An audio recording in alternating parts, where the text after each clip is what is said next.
Hello everyone, I welcome you all on study फंडा platform.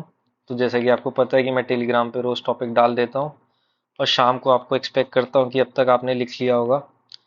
तो please topic को लिखिए, क्योंकि बिना लिखे पेपर 2 में आप ओरिजिनल एग्जाम में बैठ के कुछ नहीं कर पाएंगे। ये 100 टॉपिक आपको डायरेक्टली इनडायरेक्टली पेपर 2 में मदद करेंगे ही करेंगे। तो चलिए हम आज का अपना टॉपिक स्टार्ट करते हैं। Zero budget natural farming. तो ये अभी रिसेंटली न्यूज़ में आई थी। गवर्नमेंट ने इसके लिए कुछ प्रोविजंस भी रखे हैं इस बार के बजट में। हमारे honourable prime minister Shri Narendra Modi ने भी इसको एक बड़े लेवल पे प्रमोट किया है। तो हम देखते हैं कि जीरो बजट नेचुरल फार्मिंग होती क्या है। बेसिकली एक केमिकल फ्री एग्रीकल्चर प्रैक्टिस है ये। इसमें क्या होता है, कोई भी किसान बाहर से कुछ भी खरीद के नहीं लाता है। जो उसके फार्म में वहीं पे जो पैदा हो रहा है, जैसे काऊ डंग हो गया, उसको उसने मैन्योर की तरह यूज कर लिया, या उसका जो और वेस्ट है कहीं, मतलब सिंपल सा कॉन्सेप्ट है ये, वेस्ट टू वेल्थ का कॉन्सेप्ट है। इसमें जो किसान का इनपुट होता है वो जीरो होता है। बदले में उसको जो जितनी भी उसकी खेती होती है वो उसके प्रॉफिट में जाती है। इस कॉन्सेप्ट को ओरिजिनली प्रमोट किया था महाराष्ट्रन एग्रीकल्चरिस्ट हैं, पद्मश्री अवार्डी भी हैं, सुभाष पालेकर जी ने। मिड 1990s में उन्होंने इसको डेवलप किया था। इस प्रैक्टिस के 4 पिलर्स हैं: जीव मित्र, बीज मित्र, अच्छंदामा और वापसा। जीव मित्र मतलब मैंने जैसा कि आपको बताया था, बायो फर्टिलाइजर जैसे काउडंग यूज करना। जो सीडलिंग्स है उनका ट्रीटमेंट। अच्छंदामा मतलब मल्चिंग इंस्टेड ऑफ टेलिंग। वापसा मतलब जो सॉइल है उसमें एयर और वाटर मॉलिक्यूल्स का प्रेजेंट होना। तो ये हमने इसके 4 पिलर्स देख लिए। अब हम देखते हैं क्या सिग्निफिकेंस क्या है जीरो बजट नेचुरल फार्मिंग का, क्या जरूरत है। तो जैसा कि आपको पता है, भारत को नेट जीरो बनना है 2070 तक। उस कंटेक्स्ट में भी इसकी बहुत इंपॉर्टेंस है। क्यों? क्योंकि ये इको फ्रेंडली है।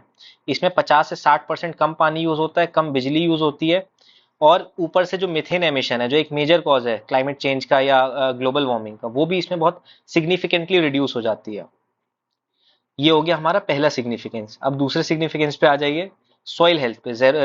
जीरो बजट नेचुरल फार्मिंग में जो सॉइल हेल्थ है वो काफी अच्छी हो जाती है, क्योंकि जैसा कि आपने देखा है, जब फर्टिलाइजर्स सॉइल में जाते हैं तो उसकी वजह से डिसर्टिफिकेशन हो रहा है। आपने देखा होगा ये जो फिनोमेना है डिसर्टिफिकेशन का, बहुत प्रोमिनेंट हो चुका है आजकल। जैसे हिंदी में मैं आपको बताऊं तो जमीनें बांझ हो रही हैं, उनमें इतनी जो उपजाऊता पहले रहती थी वो अब नहीं बची है। तो सॉइल हेल्थ को भी एक मेजर तरीके से क्या बोलते हैं, इम्प्रूव करता है। क्यों? क्योंकि इसकी जो प्रैक्टिस है, जैसे मिनिमल वाटरिंग, तो आपका उसके बाद इंटरक्रॉपिंग, बंज हो गए, टॉप सॉइल मल्चिंग हो गई।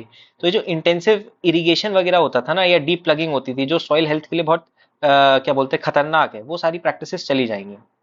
ये हो गया हमारा दूसरा सिग्निफिकेंस। अब हम आ जाते हैं तीसरे सिग्निफिकेंस पे। जैसा कि केंद्र सरकार का और हमारे honourable Shri prime minister Narendra Modi ji का भी एक सपना है कि हम किसानों की इनकम डबल कर दें।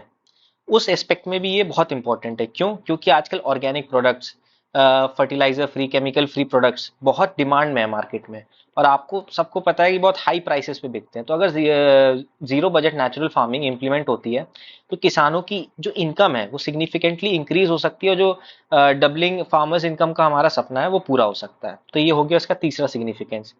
तो अगर ये जीरो बजट नेचुरल फार्मिंग इतनी अच्छी है तो फिर कंसर्न्स क्या है, इसके चैलेंजेस क्या है, क्यों इसके खिलाफ इतना वो हो रहा है कि हम इसको इम्प्लीमेंट नहीं करेंगे, या किसान क्यों इसको इतना मना कर रहे हैं कि हम नहीं इम्प्लीमेंट कर पाएंगे। सबसे मेन रीजन, जो जीरो बजट नेचुरल फार्मिंग, जो Indian council of agriculture research है, उसने भी बताया है कि ट्रिमेंडस रिडक्शन हो जाता है प्रोडक्शन में। मतलब किसानों की यील्ड कम हो जाती है।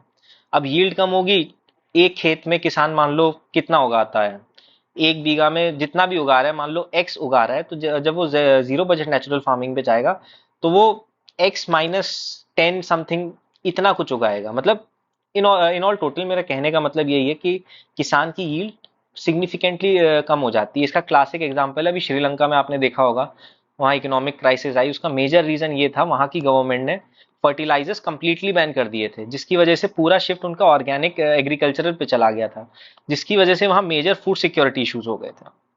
ये पहला कंसर्न है। दूसरे कंसर्न पे आइए, जो बायो मैन्योर्स यूज करते हैं, हर कोई किसान अपने हिसाब से यूज कर रहा है। कोई एक स्टैंडर्ड नहीं है, जिसको मनाया उसने इतना प्रोपोर्शन काउडंग का डाल दिया, इतना प्रोपोर्शन उसने और किसी चीज का डाल दिया। तो एक फिक्स्ड स्टैंडर्ड्स की जरूरत है, ताकि बायो मैन्योर्स का हम स्टैंडर्ड सेट कर पाए जो सबसे ज्यादा एफिशिएंट हो, जो कि यील्ड भी कम ना करे, और क्या बोलते हैं, ऑर्गेनिक प्रोडक्ट्स बहुत हाई क्वालिटी के उगाए वहां पे। हमारा तीसरा कंसर्न क्या है, चैलेंज क्या है, सरकार भी बहुत कम एक्सपेंडिचर कर रही है। इसका क्लासिक एग्जांपल है, रिसेंटली गवर्नमेंट ने लॉन्च की राष्ट्रीय कृषि कृषि विकास योजना, एक ग्रीन रेवोल्यूशन स्कीम है, जिसमें उन्होंने 3,000 करोड़ दिए। वहीं जो परंपरागत कृषि विकास योजना है जो कि ऑर्गेनिक फार्मिंग के लिए थी, वहां सिर्फ 325 करोड़ रुपए उन्होंने अलॉट किए। तो एक गवर्नमेंट की भी तरफ से एक लेक्सलाइडल अप्रोच है कि इतना कम अलॉटमेंट वो ऑर्गेनिक फार्मिंग के लिए दे रहे हैं, तो फिर कैसे प्रमोट होगी। हमारा चौथा क्या है कंसर्न, कि जो जीरो बजट नेचुरल फार्मिंग है वो इंडियन काउ ब्रीड को प्रमोट करती है। और इंडियन काउ ब्रीड का अगर आप लाइफ स्टॉक सेंसस देखोगे तो उनकी जो टोटल पॉपुलेशन है वो कम होती जा रही है। आपको पता होगा दो तरह की गाय होती हैं, जर्सी और देसी। इसमें देसी गायों की रिक्वायरमेंट होती है ZBNF में। अब अच्छा, तो हमें क्या करना चाहिए, वे फॉरवर्ड क्या है, जो टेक्नोलॉजीज हैं जैसे कि IoT हो गया या ड्रोन्स हो गए, इनसे हमें लैंड सर्वे करना चाहिए। हमें पता करना चाहिए कि जो लैंड है वो सूटेबल भी है कि नहीं है Z zero budget natural farming के लिए। दूसरी चीज क्या हुई, ZBNF के साथ हमें जो इंडिजिनस फार्मिंग प्रैक्टिसेस है, जैसे vermi composting, intercropping, crop rotation, इनको भी यूज करना चाहिए, ताकि ZBNF के साथ साथ जो यील्ड है किसानों की वो कम ना हो, जिससे उनके इकोनॉमिक इंटरेस्ट है वो कभी कॉम्प्रोमाइज ना हो। तो अब इसका कंक्लूजन क्या है, फाइनली क्या करना चाहिए। तो इसमें zero budget natural farming no no doubt हमारे सस्टेनेबल डेवलपमेंट गोल्स के लिए बहुत जरूरी है, जैसे कि SDG 13 जो कि क्लाइमेट चेंज के लिए है। बट जो इंडिया की पूरी प्रोग्रेस है SDG 2 के लिए, जीरो हंगर को, वो डिरेल कर सकता है। क्यों? क्योंकि इनडायरेक्टली वो हमारी फूड सिक्योरिटी को हर्ट कर रहा है। तो जो अगर zero budget natural farming implement हो रही है तो उसके पीछे कॉन्क्रीट साइंटिफिक बैकिंग होनी चाहिए, ताकि वो थ्रेट ना बन जाए भारत की फूड सिक्योरिटी के लिए। तो आई होप आप सबको टॉपिक समझ में आ गया होगा। सो आज का सेशन हम यहीं ख़त्म करते हैं। Thank you, best of luck. Please comment करके बताइए आपको समझ में आया।